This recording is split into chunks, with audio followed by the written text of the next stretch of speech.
अब अगले हफ्ते की तैयारी के लिए हमारे साथ जुड़ चुके हैं प्रॉफिट मार्ट सिक्योरिटीज के अविनाश गोरखशक्कर।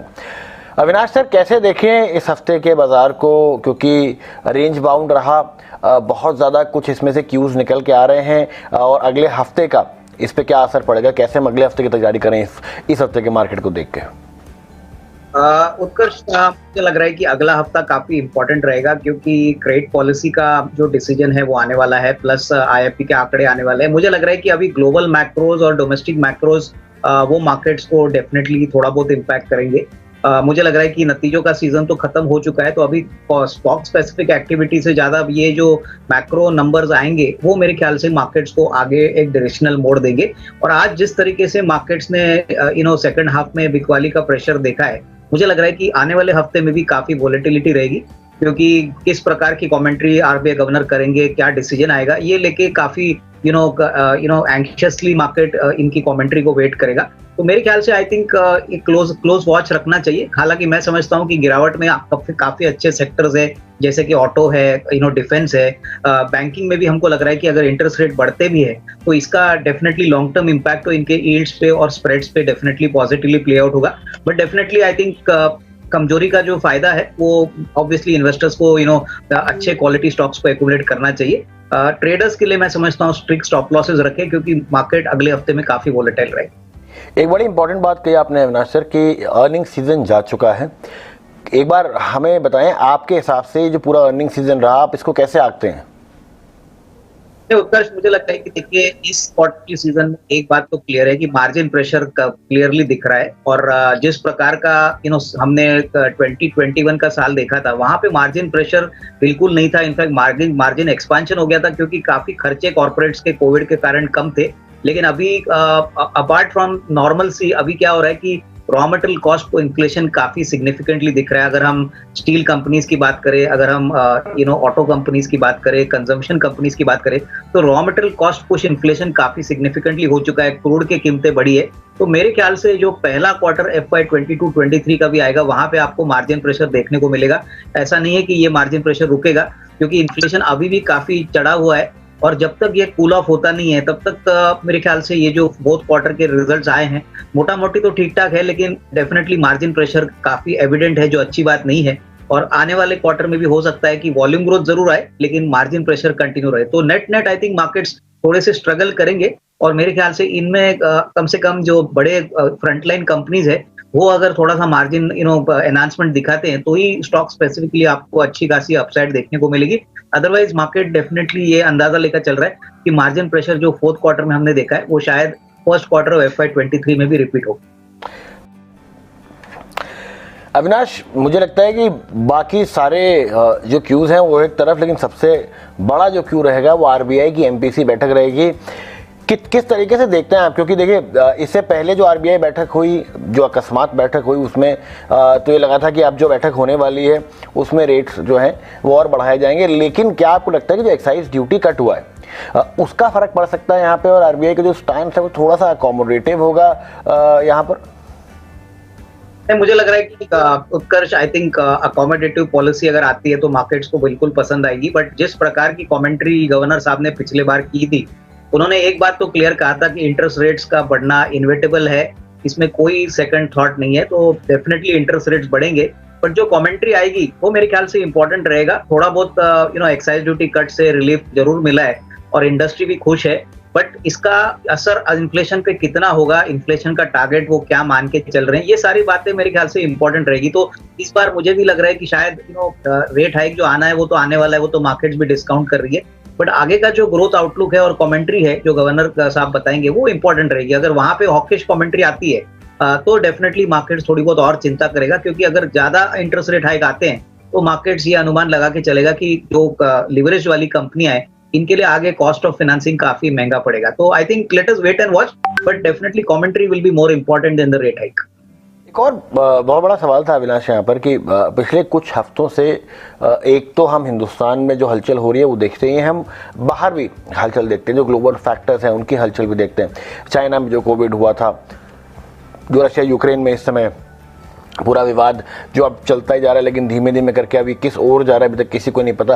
ग्लोबल फैक्टर्स को कैसे नापे, क्योंकि कुछ समय पहले तक तो ये था कि हमारे हाथ में ही नहीं है, अब पुतिन साहब क्या करेंगे, लेकिन अब तो लग रहा है कि पुतिन साहब के हाथ में ही नहीं है, पुतिन साहब क्या कर सकते हैं।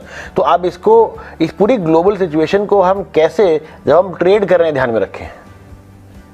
एक्चुअली उत्तर ये जवाब देना मुश्किल है, क्योंकि ग्लोबली क्या होगा, रशिया यूक्रेन की वॉर कब खत्म होगी, नॉर्मल सी कब आएगी, ये कहना बहुत मुश्किल है।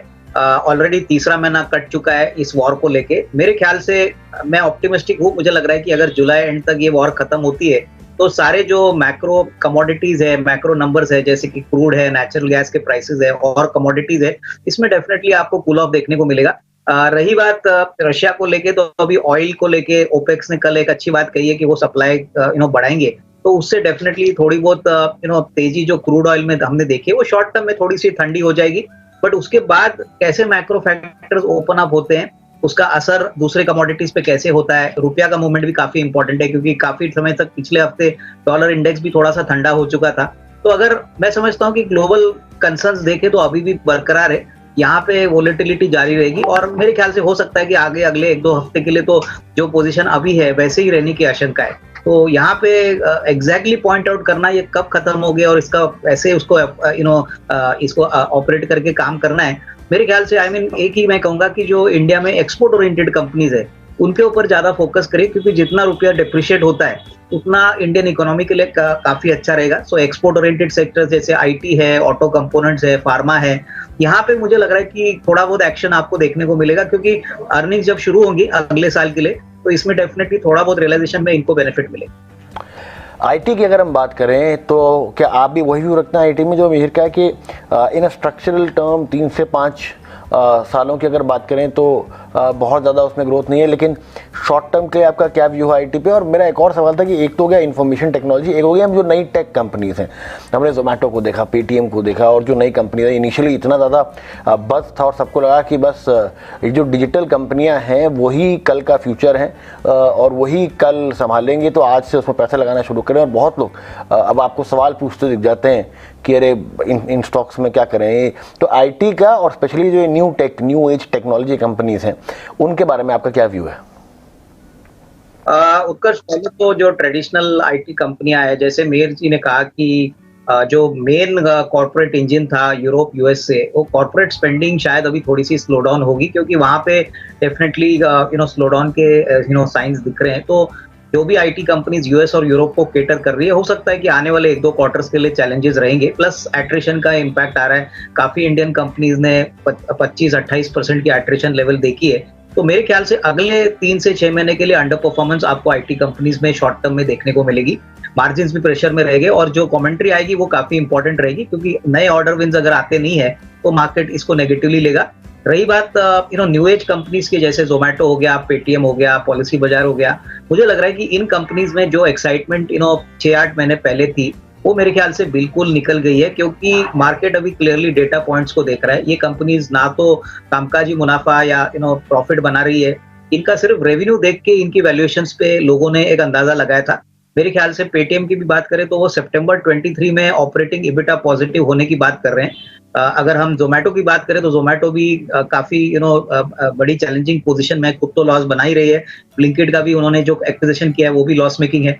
तो मेरा तो मानना है कि निवेशक ऐसे कंपनी से थोड़ा दूर बच के रहे, क्योंकि कैश फ्लो जब तक बनता नहीं है तब तक कोई बड़ी रीरेटिंग इन कंपनीज में नहीं आएगी। हालांकि 1-2 अच्छी कंपनीज है, जैसे कि नायका है, पॉलिसी बाजार है, बिजनेस मॉडल इनका बहुत स्ट्रांग है, बट वैल्यूएशन जिस प्रकार से अभी चल रही है मेरे ख्याल से अभी भी रिस्क रिवॉर्ड इन्वेस्टर्स के फेवर में नहीं है। तो थोड़ा सा मार्केट को करेक्ट होने दीजिए। मुझे लग रहा है सही प्राइस पे ये स्टॉक्स अगर मिलते हैं तो डेफिनेटली इसमें एक अच्छा रिस्क रिवॉर्ड बन सकता है। ये तो बात हुई किससे दूर रहें, किसको देखें, किसको कहाँ वैल्यूएशंस अट्रैक्टिव है और कहाँ हमें वैल्यूएशंस बेटर होने की अगर मौका मिले तो उसमें एंट्री मार लेनी चाहिए। ये कौन से सेक्टर्स हैं आपके हिसाब से? मुझे लग रहा है, देखिए, export oriented sector, specially auto components की बात करें तो मुझे लग रहा है कि जो कंपनी बड़ी मात्रा में ऑटो कंपोनेंट एक्सपोर्ट कर रही है वो एक बड़ा अपॉर्चुनिटी बास्केट हो सकता है। दूसरा डिफेंस बास्केट हो सकता है। डिफेंस बास्केट में जिस प्रकार से अभी ऑर्डर बुक कंपनीज की बढ़ रही है, विजिबिलिटी बहुत ही स्ट्रांग है। और उसके बाद जो डोमेस्टिक बैंकिंग सेक्टर है, मुझे लग रहा है कि देखिए क्रेडिट ग्रोथ साइकिल अभी काफी समय के बाद डबल डिजिट में हो रही है। कॉर्पोरेट कैपेक्स जो काफी समय से ढीला पड़ा था, हमको लग रहा है कि आने वाले साल में उसकी अच्छी ग्रोथ देखने को मिलेगी। तो बैंकिंग, डिफेंस और टिपिकली ऑटो कंपोनेंट्स, ये 2-3 ऐसे एरियाज है जहां पे हमको लग रहा है कि डेफिनेटली रिस्क रिवॉर्ड अच्छा बन सकता है। बाजार अगर नरम भी होता है, थोड़ी कमजोरी भी होती है, तो I think investors should use this opportunity to accumulate quality का कंपनीज फ्रॉम दिस स्पेस। तो ये एक अच्छी स्ट्रेटेजी रहेगी, क्योंकि मार्केट में मौके मिलते रहेंगे, आपको डेफिनेटली रिस्क रिवॉर्ड देख के उसमें निवेश करना है। अविनाश, कैसे देखते हैं आप सीमेंट कंपनी को? आपकी भी मार्केट वाली राय है कि अभी केपेक्स आ गया है लेकिन शायद तक इतना मार्केट ना हो, या आपको अपॉर्चुनिटी दिख रही है यहाँ पे?